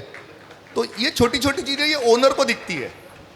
तो जैसे ये सौरभ है, इसको मैं कंपनी बाग गार्डन में भी ले जाऊँ, ये बोलता है ये झाड़ थोड़ा ठीक नहीं है, इसको यार ये ठीक करना चाहिए. ओनर का माइंडसेट है. And ownership is not dependent कि आपका शेयर्स क्या है, वो कल्चर है कंपनी का, ठीक है. तो अगर जब आप स्टार्टअप बना रहे हो इनिशियली, और मेरे को बहुत लोग, कल भी बहुत लोगों ने बोला सर मेरे पास तो पैसा ही नहीं है, मैं सैलरी नहीं, सैलरी वाली बात नहीं है. उसको बोल तू आ जाना भाई, पार्टनर बन जाना, वैसे ही आपकी क्या वैल्यू है यार दुकान की. उसमें 2-3 टके के लिए वो चिल्लर वाला माइंडसेट है. सबसे मोस्ट इंपॉर्टेंट चीज ना, बस एक चीज समझो, आप कौन सा गेम खेल रहे हो, ठीक है. क्रिकेट गेम है, बट अगर आप टेस्ट मैच वाला टैलेंट है तो IPL में नहीं चलेगा, ठीक है. और इंडिया का नंबर 1 स्पोर्ट क्या है? क्रिकेट. नंबर 1 क्रिकेटर कौन है? विराट कोहली. एग्जाम नहीं, ठीक है. कितना नोट छापता होगा विराट कोहली साल का? 200 करोड़. नंबर 2 स्पोर्ट क्या है? For example kabaddi. उसका नंबर 1 आदमी कितना पैसा कमाता है? बट क्रिकेट में जो 50वें नंबर पे ना, वो कबड्डी के नंबर 1 से ज्यादा कमाता है. तो माइंड में ये रखो कि अभी गेम कौन सा चल रहा है, पैसा वेयर इज जो सेक्टर ट्रेंड अपन इंग्लिश में बोलते हैं ना. अगर IPL चल रहा है तो इट इज बेटर. जैसे सबसे फेमस एग्जांपल है, धोनी वाज अ फुटबॉलर. एक कोच ने आके बोला बेटा तू गोलकीपर मत बन, तू विकेट कीपर बन. काम वही कर रहा था वो, बट अभी वो धोनी बन गया ना. तो आप जो भी स्पेस में स्टार्टअप कर रहे हो, पहले ये देखो मैं फुटबॉल में हूँ या मैं क्रिकेट में हूँ. थोड़ा सा ट्वीक करोगे, हॉट सेक्टर में आओगे, ये लोग सब पैसा देंगे तुम लोगों को. Thank you so much, all the speakers and panelists. Yeah. So I request Dr. Shivaji to present the token of gratitude to Miss Harshika Paliwal.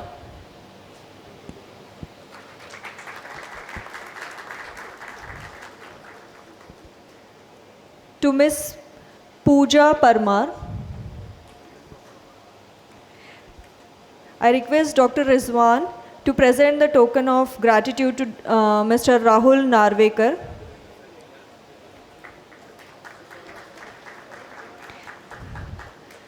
I request Mr. Neerav Panchmetya to present token of gratitude to Pankaj Bansal.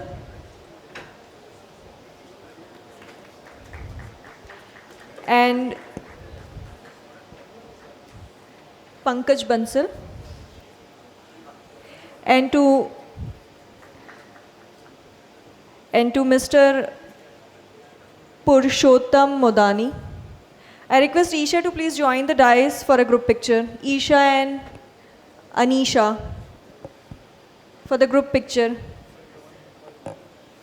I request Isha and Anisha to join the dais for the group picture.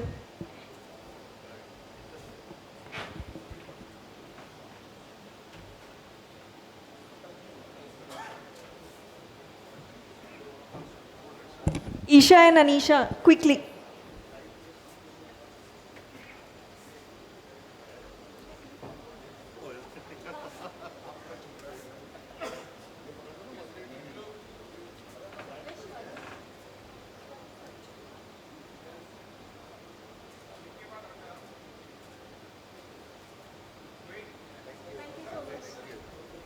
Thank you so much, all the speakers and panelists.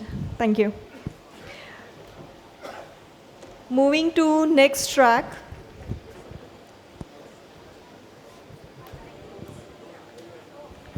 Strategic dilemma, balancing profitability and growth in business. So I would request moderator Dr. Ravi Shankar to join the dais. Dr. Ravi Shankar is an entrepreneur, mentor and investor in the egg food tech and rural impact startup ecosystem. Currently, he is a visiting professor, a leading business institute in India and abroad. Ravi specializes in teaching AI, business adoption, computer vision and deep tech. He is also involved in fostering FPO and driving innovation and technology adoption in Indian agriculture community across agtech food value system. A seasoned agri-tech mentor and a numerous accelerator and incubator including USEP, UASD, CCAM, Venture, FARD Network, Agri Munch, IDEA, NRM, and FKCCI startups and Karnataka digital economy, contributing to an overall growth and development of agri ecosystem by virtue of being on the advisory board of NDRI, IIHR, Central Research Institute, ICAR, Government of India, MOFPI, ICRA SAT, and the Yara International, etc. So with that, I request our next speaker, Amey Belorkar, Senior Vice President, IDBI Capital Market, to please join the dais. Amey is a Senior Vice President at IDBI Capital Market and Securities Limited, where he manages the defense and aerospace venture funding. He demonstrated his skills in global delivery, IT, strategy management, business relationship management, and risk management. I request our next speaker, Mr. Manoj Kumar Agrawal, co-founder and managing partner, C Fund. So Manoj is actively involved in raising capital for the fund's second round, seasoned professional with over 25 years of extensive experience in business setup, project management, mergers, acquisition, fundraising. I request our next speaker, Mr. Hanuman Tripathi, Managing Partner, FinTech Vertical and Lead Angel, to join the dais. Hanuman is a seasoned leader with nearly 4 decades of experience, including 25 years as a CEO, successfully scaling banking and financial service industry software solution globally. I request our next speaker, Vijay Singh Rathore, co-founder and CEO at Sunicon Ventures, a SEBI-registered INR 250 crore angel fund. He specializes in guiding investors through their angel investing journey, providing expertise in due diligence. I request my team member. I request Mr. Nitin Sachdeva to welcome Dr. Ravi Shankar with our token of gratitude.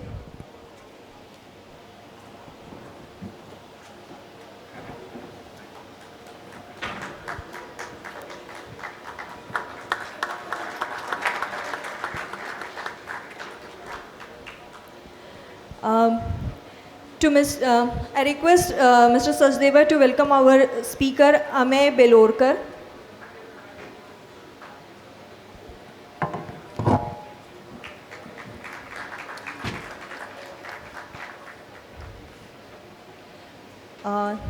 To our next speaker,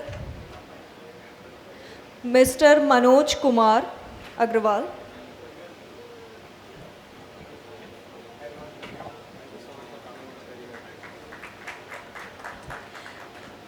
To Mr. Hanuman Tripathi.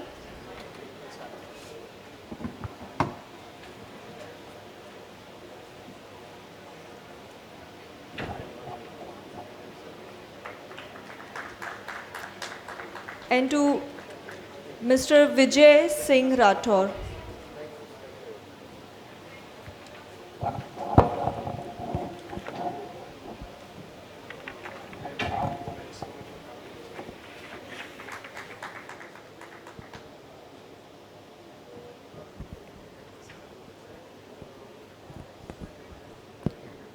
Over to you, Dr. Ravi. Thank you. And first and foremost, I would like to thank all the organizers, partners, um, and on behalf of the organizers, I would like to apologize also. We're running 40 minutes late. And I would really urge the organizers to make sure the next time around we plan to the T and execute the time accordingly. Yeah, because I think 70% of the people are feeling hungry and they have left. And with this rather somber road, I will start the panel discussions. The way we are structured, and I've been asked to follow the structure with some flexibilities, we'll do a round of introductions. And quickly, I will start with the theme, with my opening remarks. We'll do a quick 3 rounds of discussion, and then we'll open it for Q&A. But I would request all the fellow panelists to keep their views very sharp and short, and be to the point. And also, unfortunately, the theme that has been allocated to us, the previous panel and the panel one before that also discussed the same thing. And I don't know why that is, but I think these are some of the things that we need to be observant and careful going forward. So with further ado, let's get started. The topic for today's panel discussion now is strategic dilemma, balancing growth with profitability in business. I repeat, strategic dilemma, balancing growth with profitability in business. When we say business, we'll focus more on startups because most of us, we have some kind of a startup background, though I can see that the panel is very tenured. So before I request each of our panel members to introduce themselves very quickly, very briefly, in 30 seconds each, I would say if you look at this panel, it is a marquee panel. It is also one with formidable collective wisdom. Vijay, can you quickly get started? 30 seconds, your... Hi everyone, good afternoon. So thanks a lot Ravi sir for the introduction, and so quickly about me, I am a chartered accountant and we run a fund called as Sonicon Ventures. It's an angel fund. So far we have invested into 40 startups in last 2 years, and we are sector agnostic. We love to see startups we are in early stage and someone who has built the traction. The topic, which is growth versus profitability, is kind of the day in, day out hustle we look into startups and the business we invest in. I guess that's a small intro. Thanks, Vijay. Hanuman? Quick. So, hi, good afternoon. My name is Hanuman Tripathi. I represent angel fund called Lead Angels from Mumbai, which is a 7-year-old network, which is now a Cat1 AIF. Successfully done 92 investments, about 10 exits. It has about 550 members, very, very reputed all over India. I have recently joined them as a partner for having to build the fintech practice, which is a very unique proposition. I'm an IT industry veteran with about 40 years experience, having done my own very successful organization in BFSI tech for 20-25 years. Thank you very much. Thanks, Hanuman. So Manoj, next please. Thanks, Ravi. Hi, everyone. Pleasure to be here in Nagpur, my first visit for an event like this. Thanks to the organizers for inviting me. I'm an early internet entrepreneur, started my journey way back in the late 90s as an internet entrepreneur with the start of internet in India, and been part of the startup ecosystem in the bust and now the boom. I would call the last about 15 years, the startup ecosystem has really boomed with the growth in the internet economy. So I run a venture fund called C Fund. We invest in early stage tech ventures. I've invested in about 20 from the fund. We are in our second fund. And I've also been an active angel investor, invested in about 25 companies myself. So that's a brief intro. Thanks, Manoj. Over to you, Amey. I manage a equity fund which invests in defense, aerospace and tech companies. I have one more fund which is a deep tech fund which is about to get started soon, and we invest in startup MSMEs over here. Thanks, all of you. So, opening remarks, I'll keep it 60 seconds, not more than that. Balancing growth with profitability for startups especially is easier said than done. More said than done. But of course, it's a very strategic proposition. The good news about balancing profitability and growth is that it is not mutually exclusive. And with some strategic planning, it can be achieved. So therefore, I don't necessarily subscribe to a couple of views that Rakesh Ranjan was sitting and articulating here. Unfortunately, he has left this menu. Is that I don't subscribe to two things that he mentioned. One about the inefficiency of Indian kitchens. I don't subscribe to that view. I believe Indian kitchens are most efficient. B, he also talked about growth and profitability as X and Y and a linear curve. It's nothing is linear in real world. But be that as it may be, but my 2 cents on this is that fast growth and profitability needs to be balanced. The question is, it's not easy to do. That's the whole idea, right? We want to hear our fellow panelists' thoughts about how you can balance fast growth with profitability. Is it one versus other? What are the challenges? What are some of the common mistakes? And what are some of the consequences of prioritizing one above the other? So I'll ask 3 questions, 3 simple questions, sharp, short answers, focused. Yeah. So the first question, we'll start with Vijay and go from that side to this side, is what are some of the common, say, 3 challenges, top 3 challenges that startups would face while balancing profitability with growth? So, first of all, we are living in interesting times, right? Where profitability is now being questioned. 2 years back, we won't listen to all this. And coming to the challenges, right? So, whenever a founder is building up a company, initially, and before this panel, we rightly said, all the matter has been discussed. So, we are just following on what has been discussed and we are putting perspective to it. So see, as a founder, when you start a business, and I'm running my business as a startup. So we are investors, but we run as a startup. We don't overboard, we don't invest into hiring people which we can't afford. We don't raise from outside. Whatever we earn from our investing, we try to reinvest and build that. The critical challenges which I face, I can share from my perspective that will add to more real perspective from my side, right? Hiring good talents is a must when you're trying to grow. And someone in the previous panel rightly said that you have to imbibe entrepreneurship, right, in someone. So I try invest my time with my team members to give them entrepreneurship stint so that they can think from my perspective and I don't have to spend more on hiring more people. They can actually take the baton and take the front end, right? So as you grow, you have to increase your team size, and that's where you have to be very cautious on hiring and then investing time in those people. So that helps you in scale. The second challenges founders face is definitely getting the right set of customers and the heavy growth numbers, right? All the time, हम लोग सुनते हैं कि your traction shows the traction. We ask founders. But when I go back and sit back on my desk and see how many new investors we are adding to our community, how many good set of companies we are trying and finding out from the market with the limited resources we have. You don't have that enormous capital sitting back if you're running business from a business standpoint, not the cash burning perspective, right? And third challenge is always reaching out to the masses, right? It's about when you have lesser capital, you're focusing on, let's say, profitability. I'm not talking about if you have money you're spending, you're doing marketing left, right, and center, you can definitely achieve growth numbers. आप हर घर पहुंच सकते हो very easily, just like the Zomato story and what stories we hear. Lekin when you have limited resources and you also have to figure out that your 100 rupees sale has to also generate some profit so that you can actually reinvest that profit into your business.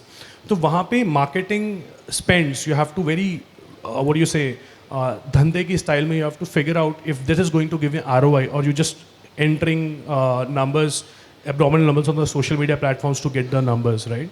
So that's very important. I guess these 3 are the primary challenges I feel. Thanks, Vijay. Hanuman, 3 points, 3 top challenges.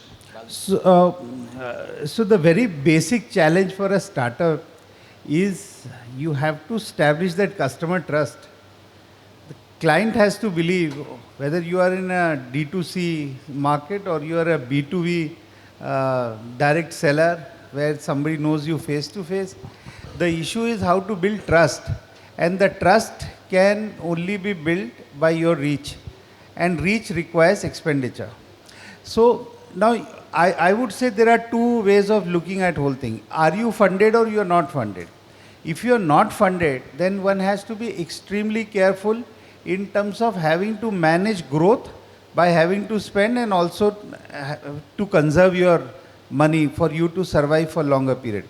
If you are funded, then you have to believe that the investor has given you money to spend. There will be no investor who is going to give you money and expect you to keep that in the bank.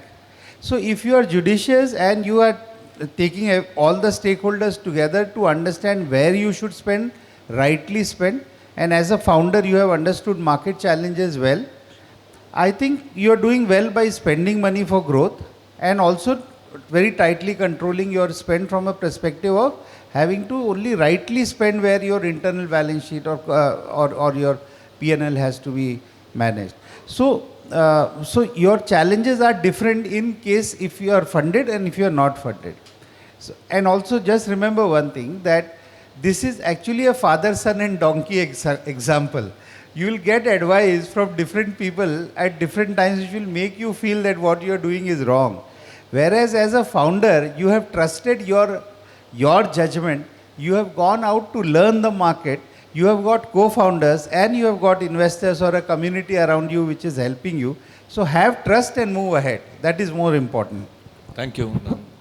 Top 3 challenges of balancing growth with profitability. See, according to me, there is no straight answer, because the challenges will change for the type of a startup you are, the stage you are in, and also the category, the product. And so if we talk about deep tech, it is very different. For consumers, it's very different, D2C kind of products. But, assuming that the startup is already in the market, has a product, is already selling, according to me, the top 3 challenges are, keeping the cost of innovation under control. Because, as a startup, you are expected to continuously innovate, right? Whatever category of startup is that. And that, would cover people and whatever. Cost of innovation under control. Cost of acquiring customers, whether you are B2B, B2C or whatever. Cost of acquiring customers. So that, keeping that under control is, a challenge which, they are constantly fighting.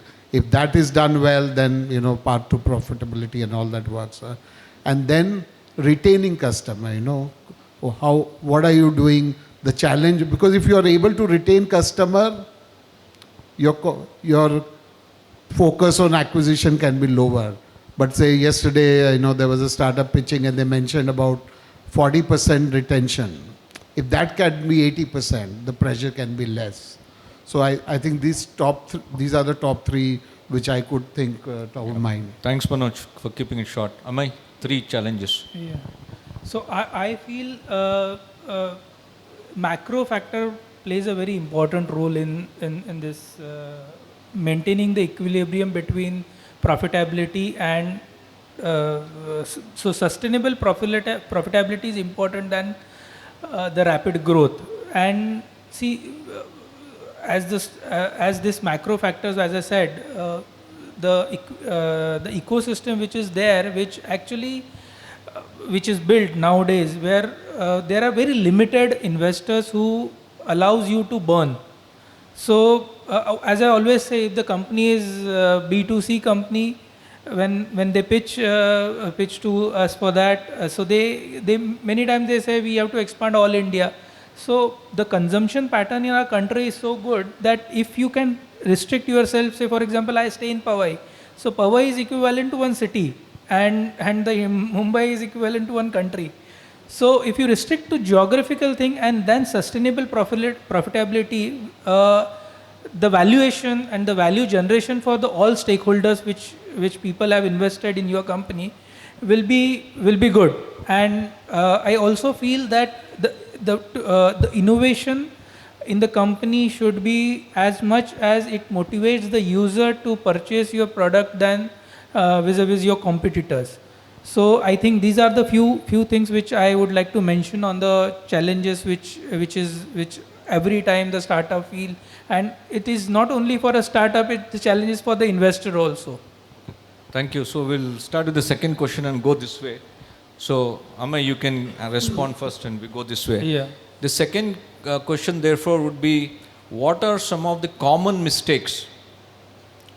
What are some of the common mistakes that startups do while trying to balance growth with profitability? Mistakes could be hiring the wrong team, over expansion. I'm just giving ideas, but Yeah, of course. As I said, over expansion is one of the things which startup always feel that we have developed a tech, and because of tech, the scalability is very good. In B2C, I see that over expansion, people are started burning. They may feel that initially the traction is good, we should burn more and we should expand it over there. But over a period of time, if you see a lot of things which actually impact the product. So innovation is also very important. If you compare with with your competitors, and if competitors come with a big check, he may. So in B2C thing, the customer who purchase is very cost conscious, but on the same side, if you provide their convenience with a tech-enabled platform, then definitely customer will attract you and remain with you. Moreover, this is one thing which I want to say. Plus, as I said, when the market is good, liquidity is high, you can target to reach out to various investors. Even though you don't want to raise funds, you should reaching out to the investor. Investor will keep in mind about your company. He can observe over a period of time, and whenever you required fund, then funds will be there. So whenever company needs, funds are not available. Whenever company don't need, funds are available. So you have to match both the things together. thank you. Manoj, common mistakes while trying to balance rather. Yeah, so again, assuming that the company is making money, I mean, selling product and there is growth happening,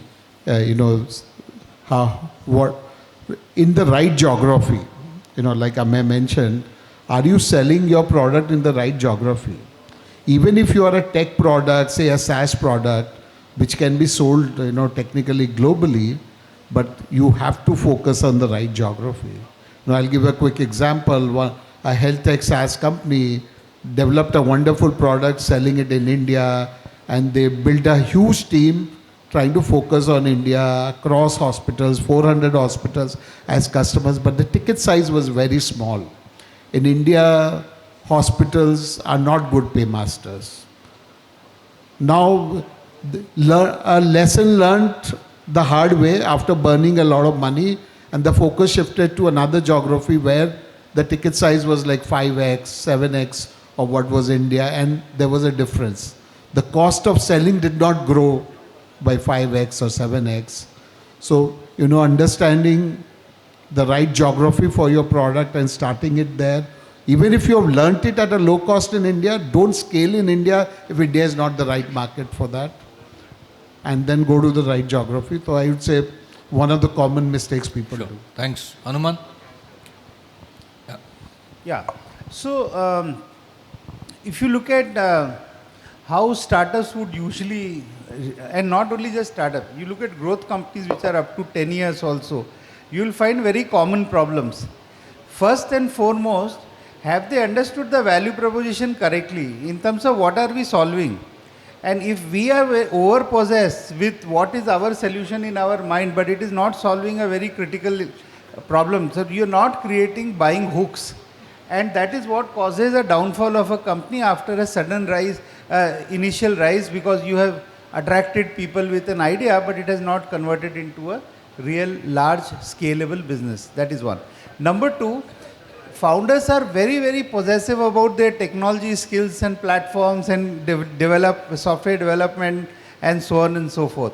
they hardly focus on other aspects of growing the organization, which is hardening the organization and investing in marketing to the extent that is required. That is number 2. Number 3, lot of founders make a mistake in the beginning of not co-creating an organization with the help of other founders who have common skills, mutually exclusive skills. So what happens is the organization puts tremendous pressure of growth on one person, which is also not right. If you have like 4 corners of a building or 4 corners of a table and chair, 4 founders or 3 founders or 2 founders, you have an organization which can scale up much better. Thanks, Hanuman. I think many startups either advertently or inadvertently commit these mistakes. Nobody wants to commit mistakes knowingly, but balancing growth with profitability is a very difficult art. So, Vijay, do you want to focus on financial mismanagement, hiring the wrong people, or something else quickly? Sure. So see, making mistakes is normal, right? It's just the matter of fact, the mistake is how severe the mistake is, right? And the major mistake what people make is they live in la-la land. So I call that la-la land when everyone, the founder thinks that whatever he's projecting on Excel is excellent. Like he's going to achieve that. So we have seen companies who are doing a crore rupees business and projecting that they will be doing 500 crores in 5 years. And there is no basis on the back of it, right? And when you try to impress your investors and you start believing it in yourself, right?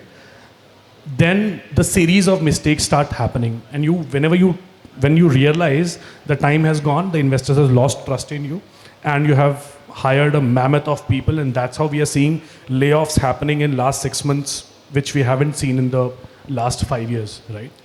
So when you start believing the wrong Excel projections which you made, and you start doing the steps which is not required for your business, then the series of mistakes start happening, and then you lose the grip on the business. Thanks, Vijay. I think we'll cut short the panel discussion. We had one more question and a Q&A. I think at least we will adhere to the time. It's food for thought is good enough, but food for stomach is equally important. Over to you, ma'am. We are done. Thank you so much. Thank you so much.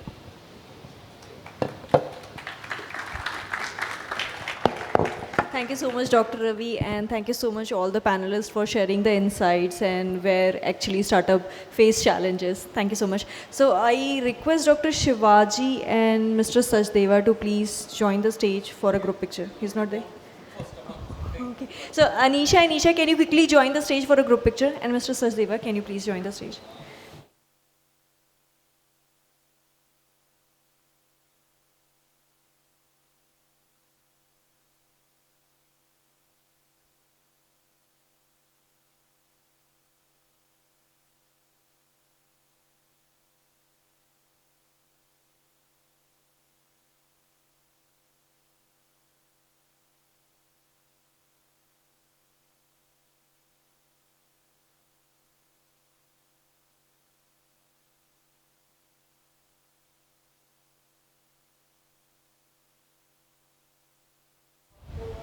So we are taking a break for lunch. I request all the participants to join back at 2 p.m.